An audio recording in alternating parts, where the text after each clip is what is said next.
Like, here's this like overflowing bowl of stress and anger and frustration and bitterness. And then I felt like I almost became your enemy. And now, I'm the captain now. coming to you from the K2 studios in San Diego, California. This sounds great. You sound amazing. I always sound amazing. It's the world famous Everybody's sitting off like BFFs. Kris and Kristine Show.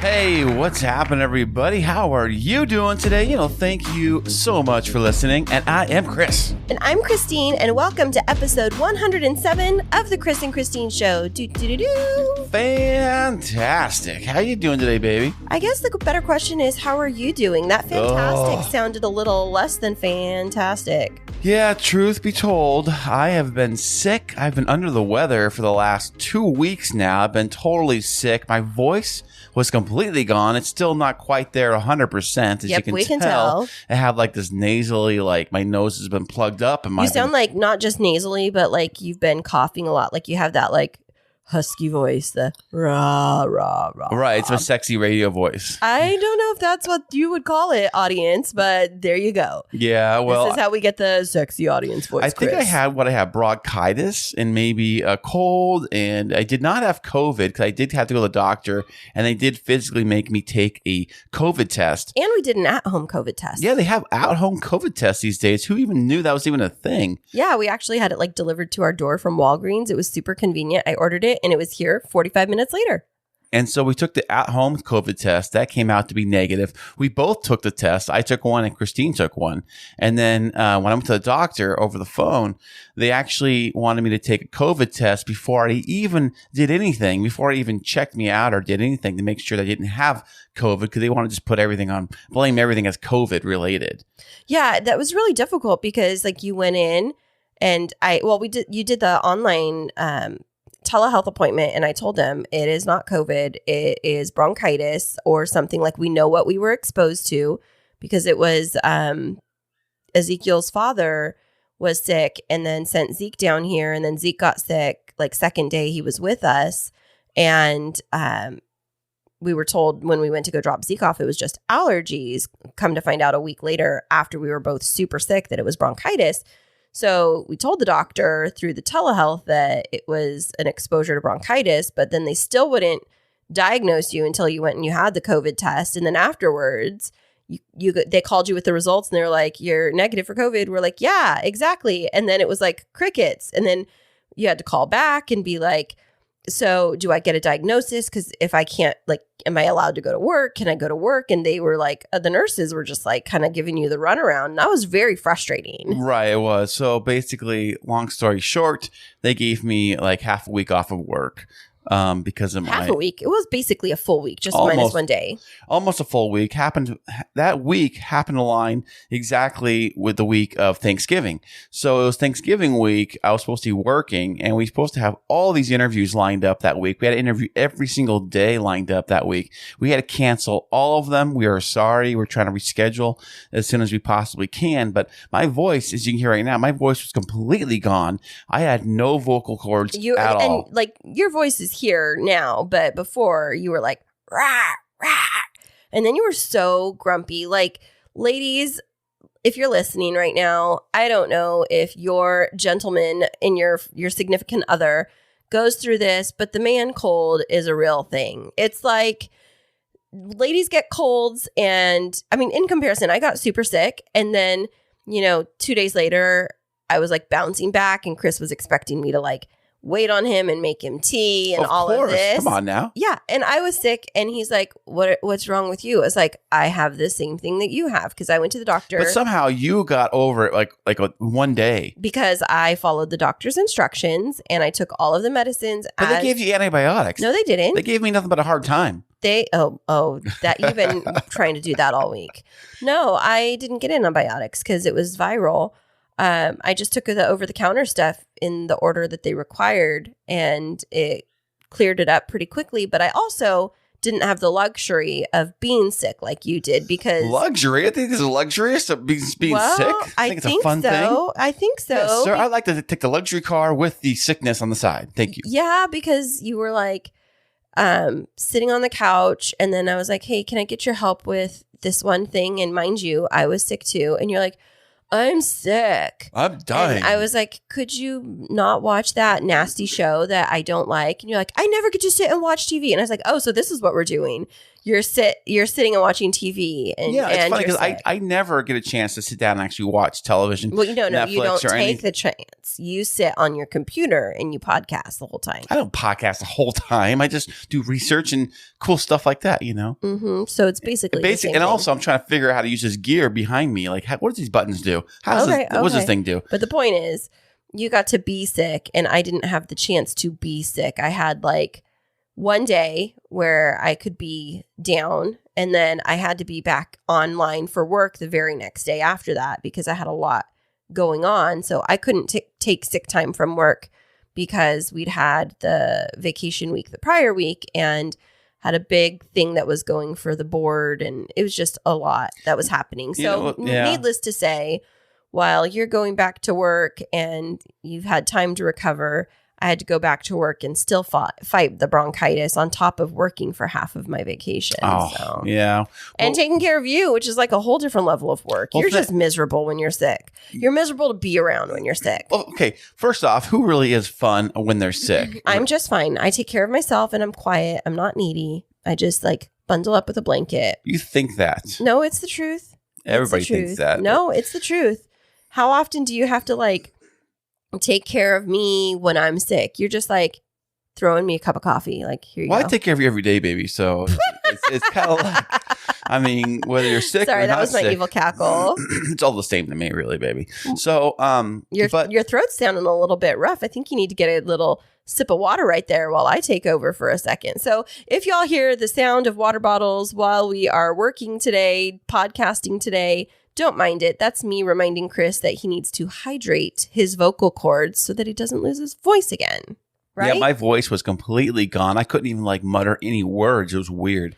I know, but then you were like very dramatic about it. You're like, babe, I can't talk. It was like that. It was seriously. And I was like, well, then don't talk. Like, write me a message, text me. And you're like, but I don't know what's wrong with me. I'm like, you're losing your voice. You're like, Well, thank you for that dramatic interpretation of my. Yes, thank you. Then the Oscar goes to Kristine, right? Yeah, it's pretty much dead on exactly what I sounded like. But the week prior to that, we were on vacation, and I took the week off, my very last week of vacation for 2021 until next year. So, but the good news is next year I've already picked January. Yes, but what I was trying to say is that next year, 2022, I've already picked out my schedule vacation for the following year for 2022, because every year my work, right around this time of year, we get to pick our schedules we're going to work for next year. And then right after that, after the schedules have been picked, we get to pick our actual vacations, the weeks of vacations or days off you want for the following year. It has to be picked out 1 year in advance. So 1 year in advance. You know, every time you say picking it out for next year, it always throws me off because in education, we go based off of the fiscal year, which is July 1 to June 30th. And it's like the school year. Okay. But for me, it's like anytime you say you've picked it for the year, it totally throws me off because for any of the educators out there, you know that you think of a year kind of differently. Like there's the calendar year, but then there's like the work year / school year, which for us is like July to June. And so when you say, like, I pick my stuff a year in advance, I'll like pick in May for the next school year cycle. And so you pick yours a few months before, which actually does allow us to coordinate. But right. Well, other jobs I've had in the past, when I pick our vacation, it was like you would kind of pick it as you went along. So say next month you wanted to take a week off. If you have vacation on the books, you'd ask for it now. Mm-hmm. And then you'd like be either approved or disapproved based on if somebody else had that time off or not. You didn't really know if somebody else picked it or not. So you just kind of like threw your hat in the ring and say, I want to take the, first week of January off or whatever. And then you like put in for it and then either come back yes or no. And that's kind of how my vacations went at other jobs I've had. This is the first time I've had a job where you actually had to pick out your vacation, plan it out in advance. So now I'm thinking, what do I want to do during summer? What week off in summer do I want to take? What week off for my birthday? I am taking 4 weeks off next year. I think I took like 5 or 8 weeks off this year. It was crazy. That's crazy. Plus, you were sick for a couple of weeks. Well, maybe including some of the weeks, I guess. Some of those sick weeks I'm kind of including in that. That's not vacation, though. It's true. It's really not. But well, maybe it's a vacation for you. It's not for me. Oh, yeah, definitely. Well, so that's interesting that you say that you're taking like 4 weeks off on vacation. Do you have any plans of things that you want to do in the upcoming year? You know, you are such a lovely person to travel with. I know. Travel buddy Kris. Oh my gosh.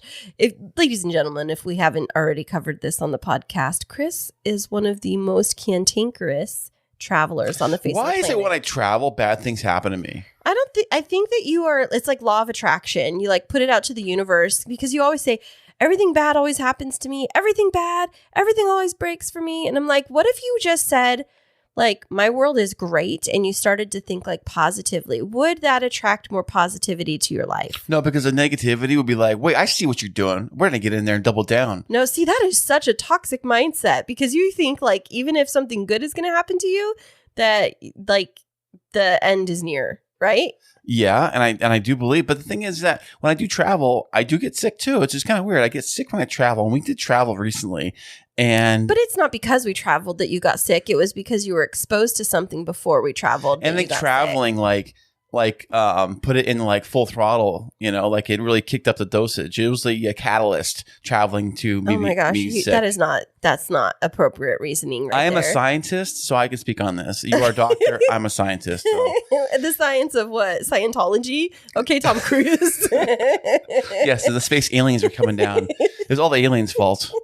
And the good vibes. Yeah. Well, no, seriously. Do you have any plans of places you want to go in the upcoming year of travel vacation time? Well, I do get 4 weeks of vacation allotted per year now. And so what I did was I decided I don't pick all 4 weeks at the same time. I do spread them out. I'm not stupid, you know. I mean, he would take a whole month off. That'd be kind of weird. I did one time, but go ahead. Okay. Well, so I'm like figuring out there's definitely 3 guaranteed weeks I want to take off during every year. One for my birthday, one during the middle of July, because I know the kids are out of school during July. So I figure 1 week during summer, we can take a summer vacation. Like this last year, we went to Bass Lake and Yosemite. The year before that, we went up to Zion. And the year before that, what did we do before that? I forget. But no, we didn't go anywhere before that. We didn't do it. It was just those 2. So, and I take one off that's my summer vacation during summer. And then I take one for my birthday week in case we decide to do something fun for my birthday. Like went to Hawaii that one year or something like that. Oh, is that what it is? It's like trying to create a blank slate so that I have to fill it for you? Yes. Oh my gosh, you are too much. Okay, so from now on, you're going to take a week off around my birthday and plan a trip for me. Ooh, I'm out of weeks, baby. Oh, and you know what? That's the funny thing is you were like, well, I have 1 more week that I can take. And I was like, well, you can either take my birthday week or spring break. And what did you choose? I chose spring break. Yeah, you turkey. I asked Kristine, well, what week are the kids out of school so I can figure out like which. No, I gave you the option though to take my birthday week or spring break. And then you came back with, well, what week are the kids off of school? And then I gave you that week. And then you sent it to me that you took that week off. And I was like, oh, so he takes a week off for his birthday, but tells me, oh, if I'm working, oh, well. But I'm off for your birthday anyways because it's like a weekend or something like that. Is it? Yeah, it's like Sunday, I think. All right. So what are you planning for me? I don't know. It's so far in advance. I can figure that out. Yeah, you need to plan ahead because. I never plan anything ahead. You know that, right? Well, I've, been through a lot with you over the last last days. Minute. So I took a week off for spring break. So in case we do anything with the kids, because they're off spring break, took 1 week off during summer for summer vacation, took 1 week off for my birthday week. And then the last week I'm taking off is for our anniversary week, just like I did this year for our anniversary. Well, it's like the vacation we went on just recently. Yeah. And we're going to talk more about that right after this. Hey, thank you so much for being a loyal listener of the Kris and Kristine Show. And as that you are a loyal listener, we have a very fun opportunity for you to get involved with the show. Ooh, tell me more. If you like to get exclusive content you can't get anywhere else, and to receive free merchandise shipped to you every single month? Ooh, I want that. Then head over to patreon.com/The Kris and Kristine Show. That is patreon.com/The Kris and Kristine Show. Hey, so just in case so everybody knows, Kristine, you have your own business. It's called Kristine Smith Designs. Now, in a nutshell, what is it exactly? Well, for those that have been following along, thank you. So this might be a repeat for you. But Kristine Smith Designs is a wedding event and floral design business that I have. So I provide floral designage, I guess. Is that even a word? Designage? Floral designs for weddings, wedding planning, wedding coordination. And my approach, I call it the wedding bestie approach. It's like becoming the best friend of the couple along their journey to help them make their wedding day a huge success. Because with weddings, it's very stressful, especially if you try to pull it off all by yourself. Do people actually try to do that? Like I can figure this out. I can design everything and put everything together all by themselves, the bride and groom? Yeah, absolutely. And, I think I tried to do that my first marriage. And then my former in-laws brought on a wedding coordinator for the last couple of weeks. And she did all of the setup and the decoration the day of. And then we just had to take down the decorations at the end. And it was super helpful. And so, I did all the DIY centerpieces and all of that kind of stuff. And so people do it. It's just very stressful, especially if you have a large guest list and a lot of moving parts.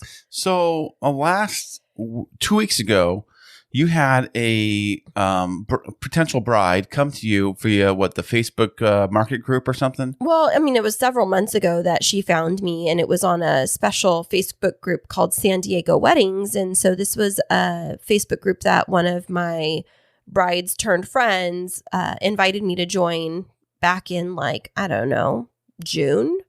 And I've met a lot of really cool people, and a lot of my brides have found me through that group. And so this gal, she found me, and she lives in the Lancaster area, but was having Lancaster area. Now, where is that on the map? That's is that off the 15 or the 5? Where is it? No, it's way over on the way to the desert. So you have to go over not East Desert, it's North Desert, right?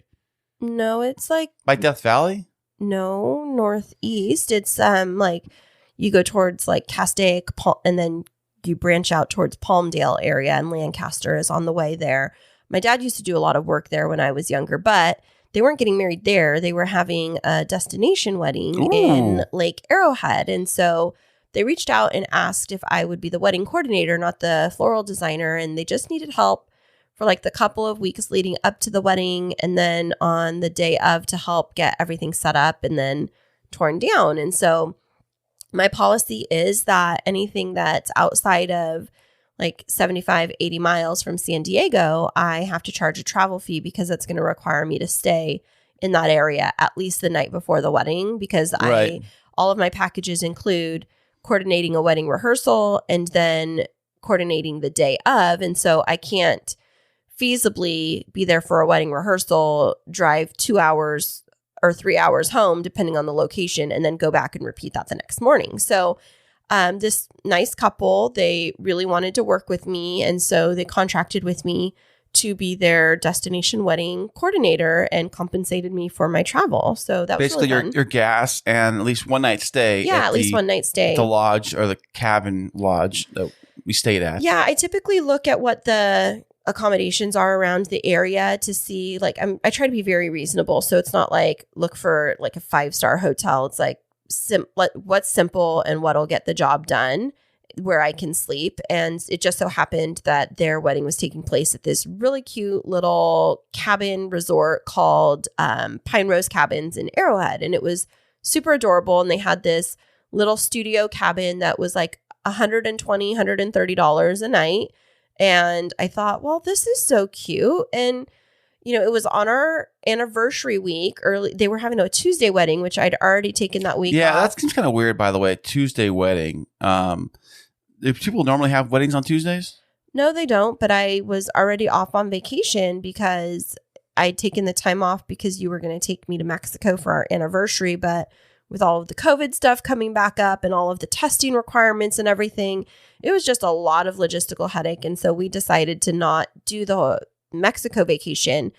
And so it just worked out perfectly because, you know, you were off of work, I was off of work, and I thought, well, you know, I can definitely take this job, but hey, Kris, do you want to come along with me and we can have a little like honeymoon? Because technically, I mean, we had a little mini moon, but we haven't really had a honeymoon if you think about it. Well, we had that couple nights stay at the in Coronado. Yeah, that's technically considered like a mini moon. Like a honeymoon is like far away travel, or like 5 or 7 days where you actually like get away and just like unplug. No kids or nothing, huh? Well, a honeymoon, you wouldn't have your children with you. I know. I'm just saying. I know. So this was kind of like a little like honeymoon / work trip, right? Absolutely. So we travel up. We leave on a Monday. We left Monday. We left Monday morning or midday Monday. We drove all the way up there to Lake Arrowhead, which happens to be in the high elevation. I believe we checked it out. What was it, like 52? It was the same elevation as Denver, but we need to back up because to back up to where? We need to back up because you were like, well, we got on the road. Well, let's be honest, something major happened, and we alluded to it in the last episode that we did live, but something major happened before we even got on the road, and it almost led to Kris choosing not to go with me, which I was devastated about. But now I'm confused. What was it? Well, it was a computer issue. Oh, the MacBook Pro, how somehow I accidentally locked myself out of my own MacBook computer and had to call Apple support. Okay, but let's talk about how you accidentally locked yourself out. So Kris was like adamant that his password was this specific password and he kept putting it in. And first thing in the morning, I'd said to him, okay, in the morning, honey, we've got to be really strategic because we have to get on the road by a certain time. I need you to get up. Can you please get the kids ready, get them to school? And then when you come home, shower, pack, and we're going to go. Like, we don't have time for anything else. That's basically what I did, yeah. Well, Kris decided to get up in the morning and come down to the computer and try to do computer work while the kids were kind of moseying around to promote the podcast that we'd released, the episode we released the night before. But what ended up happening is he thought he remembered his password. How can that be possible? I've been typing the same password in, since I've had the computer. Now all of a sudden it changed itself? What's up with that? It didn't change itself. You added extra characters to it that did not belong because you keep all of your passwords in a safe place electronically, and when you went back and looked at it, you were like, oops, I think I was doing the wrong password. I think I had typed in the wrong password multiple times. And that oops came like 7 days afterwards. And the funny thing is about Apple products, if you ever know this or not, if you type in the wrong password so many times in a row, it completely shuts you down for I'll say please enter it in wait 5 minutes to enter it, or 10 minutes or an hour or whatever it may be. And eventually, if you enter it so many times, you're completely locked out, completely wiped out. And I think I remember hearing a story about this many years ago.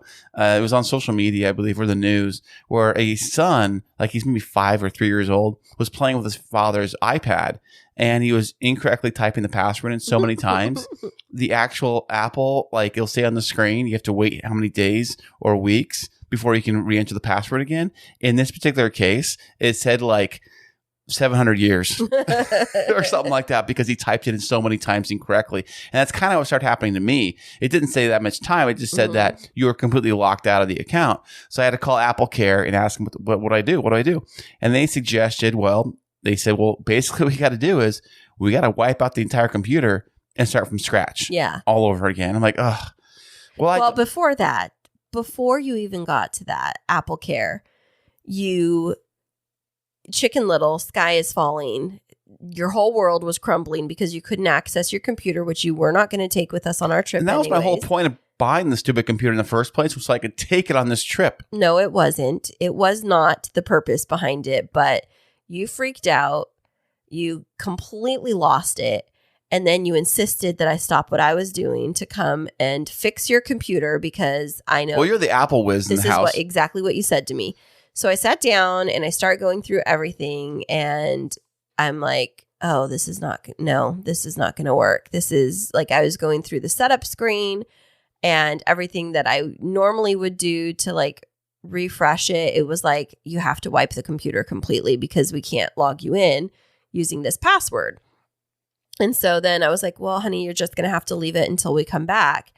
And that's when the world caved in. When I said the words, you're just going to have to leave it like that and we'll get it fixed when we come home. I cannot handle that. I can't handle just leaving something. And what did that scenario look like, Kris? With me getting upset? Well, what does you upset look like? Oh, a joyful sunflower and rainbows. No. It was a miserable day. And it was, yeah, I don't even have words to describe it. Like, imagine, friends, and I love you dearly, Kris, and you know this, but imagine like your worst 2-year-old terrible temper tantrum. Call me 2-year-old. 2-year-old temper tantrum, and like absent of falling on the ground, you almost did. Like, it was everything else, very, very angry. And so I had a choice. It was like, okay, I gave us a cushion of an hour so we could stop for lunch on the way. So I either bypass the lunch break and let him handle this right now, or we go and he's absolutely a bear to be around for the next 4 days. And so we got on the phone with Apple, and what'd they say? Well, they talk and everybody, we tried all the passwords. Nothing was working. We tried all kinds of different things and that's not working. And they said, try this and try that. Now open the screen. Now do this and do that. And I'm like, hey, yeah, I'm doing that, but it's going back to where it was before. Like, okay, does it work now? No. Does it work now? No. Okay, well, the only thing we have for you to do is you got to erase the entire thing and reinstall the Mac OS, which is the operating software, back onto the computer and start off fresh with as if it's a brand new computer. Now, the only good news is that I had a backup hard drive, and so any major stuff I was working on had saved to the backup hard drive, not on the computer. The computer did have a few things on it. It had a few programs that I had downloaded, like for podcasting and things like that. So I had to just reinstall those once it was completely wiped out, relog in, all brand new, like it's a brand new computer all over again. And then I had to reinstall the software that I use to podcast and edit and things like that. So, well, on this podcast, we've always promised to be honest with you all and be transparent. And we've said before that our podcast is a little bit like therapy. So this is the Kris and Kristine therapy session for today. So let's just say, to, sparing all of the details, after Kris got his computer starting to re-update or whatever and plugged it in and all of that, he finally agreed very reluctantly to get on the road with me. And at this point, I would say on a level of 1 to furious, I was bordering on that furious because, first of all, I know it was outside of our control, but sometimes we've just got to let things go and have to move on and say, okay, I'm going to come back to this. But I think that one of the things that I've struggled with learning how to manage in our relationship is that you're unable to leave something. And it's not like a dig on you. It's just cognitively, you have to see it through. And that creates a lot of friction in our relationship. And what it does for me too, I think part of that reason why for me personally is that because I have a lot of things going on in my wheelhouse, I'm spinning a lot of plates, that if I put something, say you're cooking in a kitchen and you have something in the back burner, essentially this MacBook computer, you put it in the back burner, it's hey, we're not going to put it on hold, but it's still in my mind, it's the pot, it's still boiling, but I'm going to go on vacation, let that pot boil. What happens then? The house burns down. That's how it feels to me when I put something, when I don't finish a project and let it just kind of hang there, it becomes like a hanging project. So now it's you're 4 projects past that project and now you're overwhelmed because you have so much you have to do now instead of just taking it one step at a time. I work in a very systematic way. That's why I work at work. I'm the same exact way. I do things in a very systematic, everything has to happen 1, 2, 3, 4. It has to happen in steps. And if you skip a step or go over an entire section, it really throws you off. It paralyzes you. It does. And I have to go back to the beginning and finish it before I move on to the next thing. That's probably why I'm so good at what I do for work. It's why I do things in a very linear way, that it's, I just do things that way and it works out for me that way. When I can handle multitasking to a degree. But when there's a lot of different things moving, pulling me in different directions, away from things that I'm already working on, that frustrates me more than anything in the world. Yeah, and you kind of shut down, don't you? I don't know if I shut down. I just get very upset. Yeah. And it's almost like somebody threw a wrench in my gears, and my whole entire engine of my whole entire self just comes crashing to a halt, and I'm just like, throws a wrench. Yeah, here's this, and so in our relationship, that can be super challenging, and anger and frustration and bitterness, multiple and kids, and I felt like I almost having to do different things. And so, sometimes it gets very frustrating to me, because if you need to stay very linear and there's things that are happening outside of that line, I have to deal with all of the rest of the stuff to kind of straighten it out for you so that it doesn't overwhelm you. And I think on that day when we were trying to get ready to go, and I was really looking forward to going up for this wedding for two reasons. The first was I was really excited to work with this couple who I hadn't met in person. And then the second is I was really excited to get away with you, because we'd been going through so much with the move and so much stress and pressure.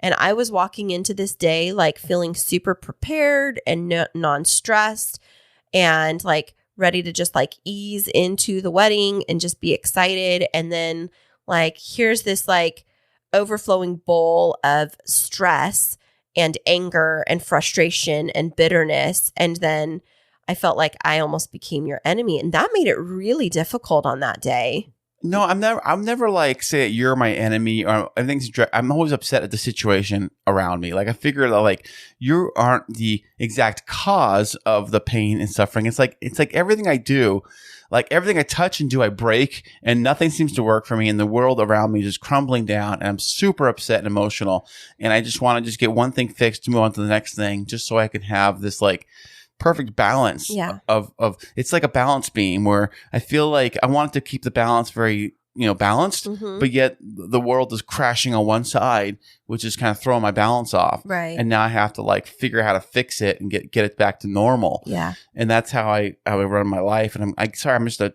space cadet sometimes. I'm crazy. Yeah. Well, that. I think that, as I've been reflecting on it, because we've had a couple of weeks to kind of simmer on this, and that's why we thought it was a really important topic to talk about, is I think we've shared before, I came out of a relationship where there was codependency because of, I call it survival-based codependency, when you find individuals that have gone through domestic violence or any type of abusive relationships, or been with a partner who was in some form of addiction. Sometimes you have to anticipate their moves, and you figure out how to navigate around their emotions so that you're not constantly being victimized by it. And so one of the things that I've learned how to do is to avoid or insulate myself from those extreme emotions. And so what I have found happens and I think this is kind of part of the baggage that I bring into our relationship, is that when you get those really big emotions, not the happy ones, but those really big negative emotions, I immediately go into fight or flight. And so imagine that situation when you're in this big emotional state of anger and frustration in your world, the sky, literally Chicken Little, the sky is falling for you in your world. You feel like everything's crashing down around you. And then in my mind, I take that on as being directed towards me, because I'm not used to those big emotions not being targeted at me. And then we just have a really unhealthy dance happening. Right? Yes. I mean, you're absolutely right, And so we get into that situation, and it's kind of this dance of negativity.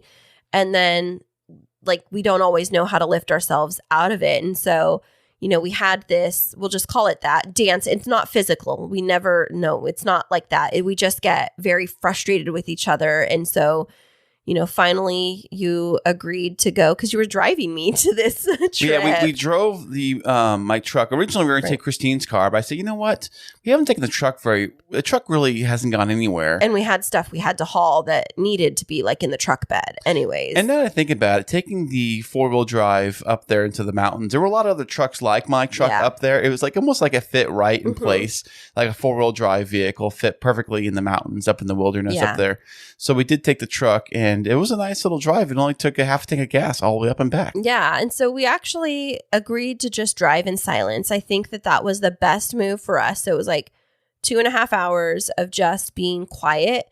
And I think what that allows is one of the things that I've learned about the brain is whenever you're triggered into that fight or flight mode, it activates this specific part of your brain where it clouds any of your rational thinking for like a good hour or two. And so whenever I'm in that fight or flight and I say, I think I just need silence for a bit, that's my gift to my brain to say like, okay, you're safe. You need to calm down. But entering back into a conversation for me when I'm triggered like that into fight or flight mode, it's just kind of like it'll continue to spiral. And so, some people will say like in relationships, never go to bed angry. And I completely disagree with that because I feel like when one of the partners is in, they call it your amygdala. When your amygdala is fired up into fight, flight, freeze mode, you're not capable of rational, calm thought at that time. And so sometimes the best gift to give your brain and your partner is to just say, I'm tired. I don't think I can process this right now. I need to sleep. Or like for me, which I did sleep in the car the whole way basically, was just to be quiet. And so by the time we arrived, I think I was like settled and like a little bit calmer. And then you were like exhausted from the emotional output of the day. And the drive itself too. Yeah. And being up early and going to a place I've never been. And by the way, Lake Arrowhead sits at the top of the mountains. It is very, very high elevation. So you climb this road, and this road, it's like this twisty, windy, like 2-lane road, or maybe it's one lane. One lane each way. Yeah. Yeah. So 2 lanes total. And it's on the side of a cliff, and it gets higher and higher up this mountain. Yeah, they actually call it like the ridge, something ridge, right? Wasn't it? Rim of the world. Rim of the world. Yeah, highway. And you were like literally above the clouds. On the rim of the world, yeah. Yes, you're on this cliff. It's like those roads, like some of those movies you see, like those James Bond movies where they're doing this chase scene down this mountain, and the car goes over the side of the mountain and stuff, and they're racing and shooting guns. It's like a road like that. Right. And so it's very narrow, very tight turns on this road up this mountain. And by the way, once you get up to Lake Arrowhead area, there is not a single piece of straight road anywhere. It is all 30 miles an hour, twist and turn, the entire area. Oh, well, when we drove through Blue Jay, there was like a 1/4 mile of straight road. Yeah, top speed 40 miles an hour, maybe if you were lucky. And then you got to do a hairpin turn at 20 miles an hour at the other end. But getting up there, just driving on a road like that can be very exhausting. Twist, turn, brake, twist, turn, brake. And you're kind of watching the turns, and you're kind of, don't go too fast, slow down, and the curves. And there's so many curves. Oh, my goodness. And then on top of that, having this emotional exhaustion from like being very upset about everything that had happened in that morning. So by the time we arrived to our little cabin, it was time for us to unload and for me to head over. Like we didn't even have time to stop for lunch because of the series of unfortunate events that happened in the morning. So, we get to Arrowhead, we're hangry, and we get to the cutest little cabin. But because Kris is hangry, all that he can see is like, this is small. Well, not just that. This is rustic. And I don't like those beams up there. And you were in a mood. Yeah. Well, first off, I don't travel well. And secondly, also, too, when I land to a place, get into a new town or a new spot we're going to stay at, I'm like, first thing is, where's the food places at? Where's everything at? When you ask the guy at the front desk, where's the food at? Oh, you just drive down the road. But unfortunately, these old twisty mountain roads, there's not a lot in these towns. Okay, well, first of all, the guy said, okay, if you go up about 1 minute up the road, there's a convenience store that just has like some basic snacks. But if you're looking for real food, you're going to need to go about a mile beyond that. Well, all Kris heard was 1 mile, 1 or 2 minutes away, there's food. And so I go over to the rehearsal to get started working. And then you head off in the car to go get yourself food. And I'm driving around this town and I'm like looking around. It's all mountains and wilderness and forest and nothing. Well, first of all, when you say driving around, you drove 2 minutes away. And then I start getting panic texts saying that you're lost and that you're almost to Palm Springs. Yeah, I don't know where I'm at, by the way. I'm driving around and I'm trying to like use my GPS on my truck to find food. And it's telling me, okay, the nearest food is like in Palm Springs. I'm like, why is it taking me over here? I'm following the map on the stupid thing on the GPS. And I'm like, this can't be right. So I turn off, pull over, and I reset and I start driving around. I'm like, now I'm thinking I'm lost. I don't know where I'm in. They're trying to send me to Palm Springs and I'm trying to find a bite to eat. I'm looking there's got to be a McDonald's or something around here. And there isn't. There's like nothing. So, but I did come across a Shell gas station in the middle of nowhere. Of nowhere, 3 minutes away from the cabin. Yeah, but you come around this little bend and there's a Shell gas station and there's like a couple of little shops. I don't know what it was, maybe a fire station or something. And I see the Shell gas station. Inside the Shell gas station, there was, lo and behold, a Subway. Why are you breathing so heavy? So I went to is that for dramatic effect? Yeah, so okay. I went and grabbed a Subway sandwich at the Subway in the Shell gas station. And what did you bring back for me to eat? Love and hope. I can't survive on love. So anyways, I get this panicked text message and call, and I was like, oh my gosh, he's lost. And I was like, okay, well, just put in your GPS where we're staying, come back to where we're staying. Do you remember where we're staying? And your answer was? No, I don't know where we're at. So I don't know the name of the cabin. So I was like, I don't know what town we're in. I don't even know what road we're living on. I don't even know. I don't see nothing. So I was like, okay, well, I'm going to send you the address so that you can at least get back here. And then you went back to the cabin and I think you took a nap and I was able to get so much done for the wedding. And, you know, here it's a really cute place. And so I was like, okay, after I was done with the rehearsal and setting up, I was like, let's go find some food. So then we proceed to drive and I had the GPS going because I actually listened to the guy at the check-in that said, okay, if you go into town, there's this diner place. I couldn't find the town. Like I'm driving, like where's the town? But he gave us the name of the diner and he gave us the name of the grocery store. And I'd said to you, Kris, put in Jensen's Market in Blue Jay. And you put in Jensen's Market and it gave you Palm Springs. But I said Jensen's Market in Blue Jay. And so I put that in and I was like, okay, so he said like just across the street, there's these other places. So we went to this little diner and it was like a little hole in the wall. It was cute and had some yummy food. And then we went to the grocery store, which is basically like double Whole Foods prices, but not necessarily Whole Foods type of selection. What Kristine's saying is that it's a little pricier, almost as expensive as Hawaii. Is that what I was saying? Basically. No, but I spent $115 on 2 little bags of groceries and 1 bundle of firewood and a Duraflame log. Yeah, because the cabin we're staying in did have an actual fireplace, which I think I almost burnt the house down because after we were using the fireplace, I noticed it had this black stream of like black smoke stain on the side of the wall. Okay, well, first of all, okay. We have to give context. So it was really cold up there. And when I say really cold, like it was down in the 30s and 40s in the evening. I know people in Minnesota, you're probably laughing at us right now. Like cold, what are you talking about? But Kris was like wanting to get a fire in the fireplace and then he always is cold. I'm always hot. It's like the biggest struggle in our relationship. And so after the fire was going and we put the last set of logs on, he was asking for the heater earlier. So I turned on the heater, but I couldn't get it to click on. So I thought it wasn't working. So I just like kept adjusting the temperature until it would click on. And then I fell asleep. And then what happened at 2:00 in the morning? I woke up with this splitting headache. I was burning up hot. That's the problem when they travel to places like this. When we went over to Utah that first time in that tent, remember? And that we went glamping. We had the log burning. The wood stove. Yeah, inside there. I put wood in there and did my thing. And it was cold there too. But you don't really have a way to adjust the temperature when you do like a wood burning stove or logs or. And you're supposed to keep a window open for ventilation, which Kris refused to do. So here we are. I'm an asthmatic and he gets these chronic headaches and we're sleeping all night and the wood fireplace had been burning. And so we're sitting there sucking in ash and smoke. Right. And then the heater had like taken the room temperature to like 79 or 87 degrees. So we're burning up. I had a super bad headache, like lasted the entire day, the whole day, and I didn't sleep well. Oh, that was not the day of the wedding, right? Yeah, it was. Oh, yeah. So, but the wedding actual place was not that far from our cabin. It was at another cabin. Yeah, it was like 100 feet away. And this cabin had like multiple little like patios kind of attached to it, to the backyard area. And this wonderful creek and a full-on stream and a full-on like miniature lake. And a little gazebo pond. and wooden benches. And it was so freaking adorable. And in that lake and in that little gazebo, like little lake pond, they had the biggest koi fish I've ever seen in my life.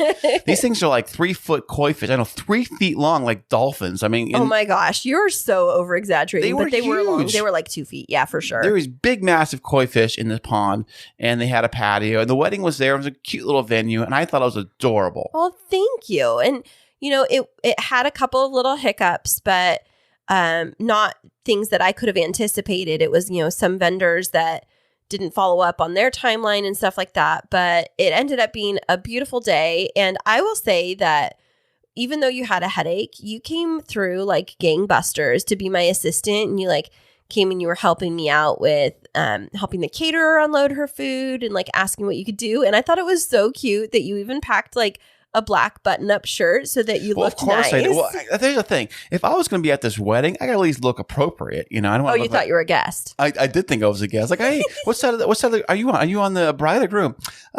Both. But you helped me get all of the decorations down that were fastened up high that I normally would have to use a ladder with. And it was really fun. We went that night, we went into town to get some more firewood or something. We went to an Italian restaurant that night because the wedding was at 12:30 in the afternoon. And on a Tuesday. Yeah. So it was a lunchtime reception, but I found out why it was on the Tuesday. It was because that was their 3-year dating anniversary. Oh, so it actually has more meaning than just a random Tuesday because they got a better. I thought it's because they got a better deal. Oh no, yeah, and it was like little. They only had like 25-30 guests, and they had live music and. It was really cute. Oh, yeah. The live band was great. They had a full setup with guitars and all those kinds of gear. I saw they had a MacBook Pro. Yeah, they did. Speaking of which, all plugged into stuff. And they had a mixer, all kinds of. I'm like, ooh, look at that cool stuff they got for podcasting. Yeah. Or making music. Since it was like a little getaway for us, we did stay an extra night. And so when we drove into town that first night, I saw this super cute looking Italian restaurant. And I said, Kris, can we go there tomorrow night? And so he drove me back there and we go into this. It was almost like a converted cabin, but you walk in and it's like stepping into a cafe in Italy with like the old stucco on the walls and the wine bottles. And everybody in there that was working there was, except for the girl, was speaking Italian. And there was like super authentic food and like warm and snuggly in there. And it was fantastic. I really loved that food. It was great. And we had Italian food that night for dinner. And that was fantastic. It was a fantastic journey, traveling up through to Lake Arrowhead. And the very next day, when we did leave, we got a chance to kind of drive around the town and go actually see the lake. I'm like, we're not going up to Lake Arrowhead and not seeing a lake. Yeah. We got to see the lake. It's like your thing, you got to do that. It's like when you go to Disneyland, you got to see the castle. Right.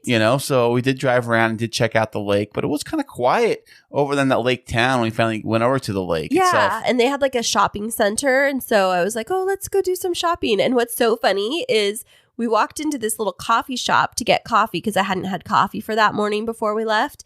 And the girl that was making coffee, I looked at her and I said, you look so familiar to me. Do you work at the Italian restaurant? And she said, yes, she was the gal that was our hostess and busting our table the night before. and then she's working at the coffee shop. Yeah. It's like a little Hallmark movie, but we did a little bit of Christmas shopping around there for some of our family. And I got some new sunglasses. We got some ornaments for our tree. And then we just kind of made our way back slowly. And I convinced you to take me to Cracker Barrel. Yes, in Rialto. We don't have Cracker Barrels down here in the San Diego, LA. I think, does LA even have any Cracker Barrels? I think there's one. Okay. Kind of in the LAX area. Well, definitely there's none in San Diego. Right. So I hear all the rave about this whole Cracker Barrel. What is this Cracker Barrel I hear all about? Kristine, you had one up in Fresno area, right? No, I went to Cracker Barrel. I got familiar with it when I lived out in the Midwest and I went to school out there. And I was introduced to it. And they have really great home style food. And it's really good, like home cooking. And I love it because it's just like comfort food. Yeah, and I love the little ambiance there. It's just like very kind of rusticy, and they have cute little shop, like a little souvenir shop. And then when I go and visit my best friend Kira, we've gone to Cracker Barrel too. But I know that your mom is a huge Cracker Barrel she loves fan. it. You know, when they had a house in Arizona, they had a house in Williams, Arizona, which is probably about outside of Flagstaff area. Okay. And I believe in that area somewhere over there, whether it was Flagstaff or on the way to Flagstaff, there was a Cracker Barrel out in that area. And they used to love going over there, and they rave about it all the time. Yeah. Well, we stopped there, and fortunately there wasn't really a wait. So we were able to get seated, and then we sat down and ordered food. And then I think you had like chicken pot pie, right? Yeah. I figure if I'm going to go comfort food, I'm not a big fan of mac and cheese or anything like that. So for me, it's always like a pot pie. I love a good chicken pot pie. So how was Cracker Barrel? It's actually pretty good. The pot pie. It was actually pretty good. Okay. As you were eating it, you were like almost doing a little food dance. I was like, that's so good. You're like, oh, I get it. You said, I get the hype. Yeah, I totally said that. So for the first bite, I'm like, yeah, I get it now. I get it. That's kind of what I say when I go to a restaurant and I'm like, what is this place all hype about? And they take the one bite of whatever that signature dish is. And you're like, oh, yeah. I get the hype. Yeah, I understand now. It was so yummy. And then we got back on the road and made our way home. And then I started getting sick like the next day. But Kris, we think that he was just run down from the beginning, and then it just kind of, after his body rested, like the viral load kind of kicked in. And then fortunately, you weren't really around the wedding guests very much at all. And so you were just sleeping mostly in the cabin. And then, I don't know, we got real sick the next couple of days here at home. And now the first weekend, so we're talking, this is all throughout the week. So by the time the weekend hit, like Saturday, Sunday, I was completely like really sick, especially Monday. It really hit me really hard Monday. So Sunday into Monday is when I was like, oh no, this is something more serious than a simple like sniffle. This is something I have to like call a doctor about. Well, you didn't want to call the doctor. You just said, I'm dying. And I was like, you need to get to a doctor. That's my excuse. That's my code word for me. When I say I'm dying, that's code for I need to see a doctor. Yeah. So what's going to happen when you're really dying? Are you just going to be silent? No, when I say I'm really dying, it means I need to see the mortician. Well, thankfully, we were able to get a little bit of rest. And unfortunately, you did have to miss the majority of the following week of work. But we were able to kind of get you on the mend a little bit more. And fortunately, because you got sick earlier and you were able to kind of be at home and isolating, we were able to have just a tiny Thanksgiving with just your parents over. And we did that on Thursday of this week, right? Right. Well, I was off of work because I was sick, and I was basically keeping them pretty on the down low for the most of the week. And hey, speaking of that trip up to Lake Arrowhead, if you would like to actually physically see what we saw, if you'd like to see a video that we made while we're up there on the trip running around the town of Lake Arrowhead, us walking into the coffee shop and us walking around the lake and seeing the lake itself, and us actually driving around these crazy roads they were talking about, you can head over to patreon.com/the Kris and Kristine Show. You subscribe with us and be a patron, as it were, and we will send you a link to that video. Yeah, so that's kind of our different approach now, and that's part of being a patron of our show, is you get the behind the scenes looks that typically would have been on our website, but we keep things a little bit more private now. And so if you'd like to have access to that, follow that link that Kris was telling you about. And then, going into Thanksgiving, we did have a nice little Thanksgiving here. It was kind of a last minute put together. We'd originally planned to host Thanksgiving here and have a couple of other friends, my friend Rowena and Kris's parents, and then possibly the kids. But when he got sick, we just had to, for the safety of everybody else, just say we weren't going to be able to host it. But your parents had already been exposed to the germs. And so on Wednesday, I'd ordered through Instacart this little tiny turkey breast. It was like 3 pounds and some potatoes. And I thought I would just cook for just you and I. But then I was texting with your mom and she said they were just going to go to Black Bear Diner for dinner. And I just felt horrible. Like, I can't let your parents go to the diner by themselves on Thanksgiving. Like, that's just makes me so sad. Oh, I know. I mean, yeah, so we invited them over, and it was just a small little get-together. And by the way, you did a fantastic job with Thanksgiving. You had all the good stuff, the turkey, the mashed potatoes, the green beans, the cranberry sauce. Oh, my God, that was another level. Thanks.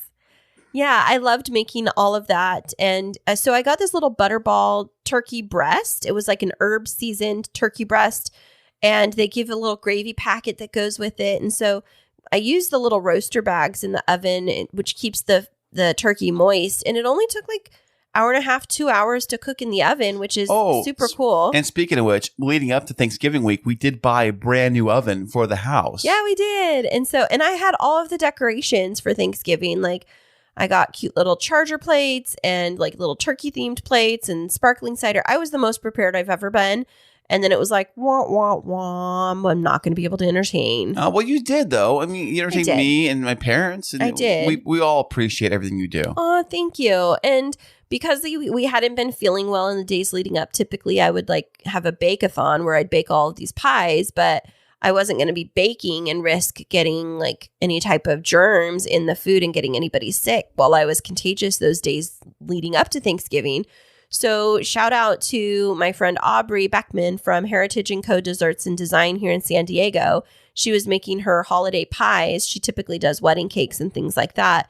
But I was able to snatch up several of her pies, and we got a maple bourbon pecan pie, brown sugar pumpkin, and then a caramel apple pie. My favorite. You say caramel and apple and pie. Those are like the three words that need to go together always. And it really tasted like there was like this caramely glaze, and there was like a crumble, and it was so delicious. By the way, I finished that the other day. I saw that. But, we were able to resurrect Thanksgiving just a little bit, and it was small, just the four of us, but more than anything, I was grateful that, first of all, that we were able to be in our new home and have a little bit of Thanksgiving. And second of all, this is our second major health battle in November 2020 is when we started to come down with COVID. And November 2021, we were fighting bronchitis.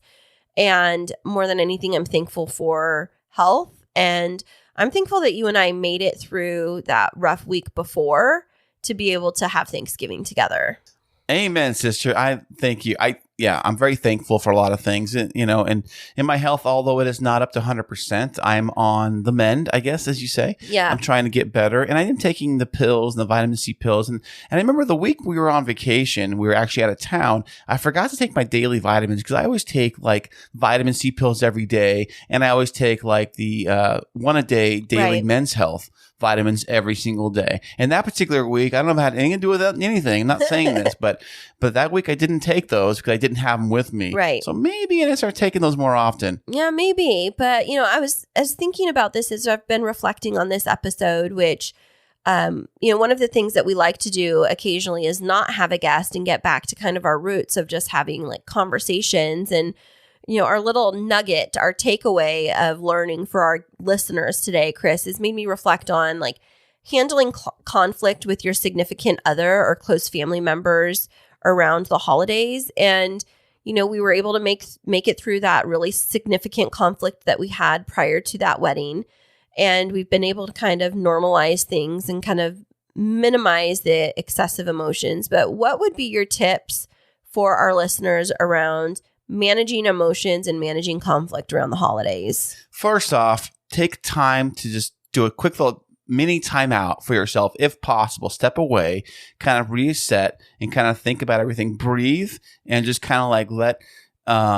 If you have to go outside and get away and kind of like scream into a vented car that's like no one can hear you, and kind of get away and do your thing, kind of recompose, and also take it one step at a time, because like you try to like manage too many things. Sometimes it can be overwhelming and you get really stressed out. People do.